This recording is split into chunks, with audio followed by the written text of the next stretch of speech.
புதுக்கோட்டை மாவட்டத்தில் தண்ணீர் தட்டுப்பாடு, விலை குறைவு, முறையான ஏற்றுமதி வசதியின்மை மற்றும் நோய் தாக்குதல் போன்ற பல்வேறு காரணங்களால் பல ஆயிரம் ஏக்கரில் நடைபெற்று வந்த மலர் சாகுபடி தற்போது நலிவடைந்து வருகிறது. கீரமங்கலம், வடகாடு, கொத்தமங்கலம் உள்ளிட்ட 100க்கும் மேற்பட்ட கிராமங்களில் மலர் விவசாயத்தை நம்பியிருந்த விவசாயிகள் பொருளாதார ரீதியாக பாதிக்கப்பட்டுள்ளதாக கூறுகின்றனர்.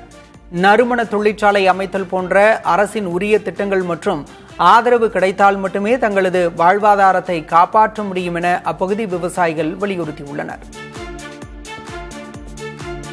பூஞ்செடியெல்லாம் காணும்னா தண்ணியும் பத்தலை, தண்ணி இறைக்க முடியலை.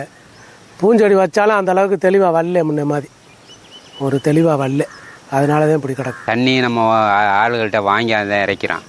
அந்த கிலோமீட்டருக்கு இப்போ அந்த தண்ணிக்கு இந்த நம்ம அடிக்கிற கெமிக்கல் மருந்துக்கும் ஒத்து வருதில்லை. அதை அடித்தா நமக்கு நட்டம் தான் வருது. அதனால தான் பூ விவசாயத்தை எல்லாருமே குறைச்சிட்டு இப்போ தென்னை விவசாயத்துக்கு ஆரம்பிச்சு. தண்ணி பிரச்சனை இருக்குது. ஏன்னா மருந்து அடித்தாலும் சரியான மருந்து கேட்கவும் மாட்டேங்குது, ஒரு பூச்சியை நிற்க மாட்டேங்குது. அது மாதிரி மழையும் பெய்யறதில்ல. வர்ற நிலைமை போகிற நிலைமையை பார்த்தா இனி அந்த விவசாயமே இருக்காதுன்னு நினைக்கிறேன். மல்லிகைப்பூ இந்த மாதிரி பூ விவசாயமே இருக்காதுன்னு நினைக்கிறேன்.